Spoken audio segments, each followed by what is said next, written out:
Here's the truth most learners never hear clearly. The problem is not your level of English.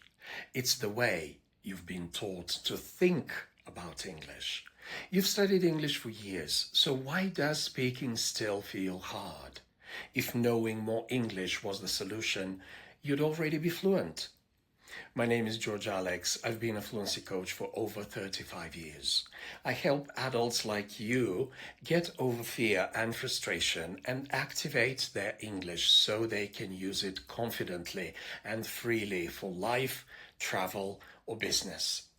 Today, I'm going to break down the three biggest problems that stop adults from speaking English and show you exactly how to fix them.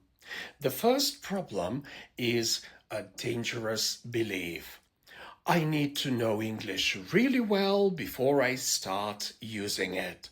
This belief comes from school, from exams, from red pen corrections, from your teacher. But real life doesn't work like that. You didn't learn your first language by waiting to be ready, did you? You spoke badly, you made mistakes, you guessed, you failed and tried again, but you communicated anyway. Fluency doesn't come first. Using the language comes first. Fluency builds with practice. So, practical tip, start using English before you feel ready. Speak in short, simple sentences. Say less, but say it faster without much thinking. Progress comes from use, not preparation. Knowing English is not the same as using English. Number two, the second problem is fear. Fear of sounding stupid, fear of making mistakes, fear of being judged. Let me be very clear here. English is a tool. It's not a measure of your intelligence. When you struggle to speak, it doesn't mean you are bad at languages. It means your brain is under pressure. Under stress, your brain does not work well. It does its best to protect you, but it doesn't perform well. That's why your English disappears in meetings, calls, presentations, even though you know the words. Practical tip, train English in low pressure situations first. Speak alone or with some funny friends. Speak with supportive people and laugh at the mistakes together. Speak without correction. Confidence isn't built by perfection. Confidence is built by safe repetition. Fluency grows when fear drops. And number three, the third problem is not motivation, it's inconsistency. Many adults practice hard once a week, or once a month, or only when they feel inspired.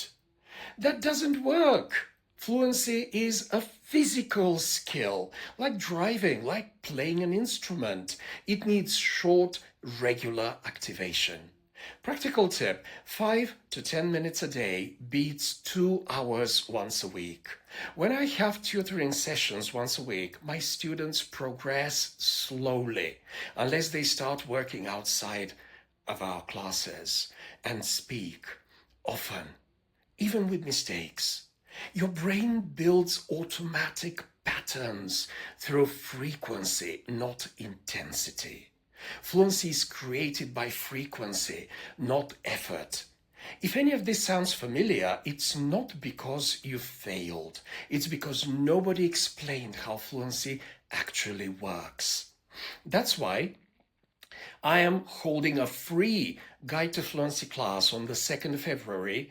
In this free class, I'll show you why understanding English is not the same as speaking it, how fluency develops in the brain, how to activate the English that you already know, and how to practice realistically and regularly, even with a busy schedule. This is not a lecture, this is clarity and practical direction and tips. You already know some English, you just don't access it confidently yet. Join the free Guide to Fluency class on the 2nd of February. Get understanding and practical tips. Get clarity how to move on and activate your English skills. The link is in my bio. Don't wait to feel ready. Ready comes with practice. If English matters for your work, your confidence, your life, join me on the 2nd of February. Let's activate what you already know. I'd love to see you there. Join us.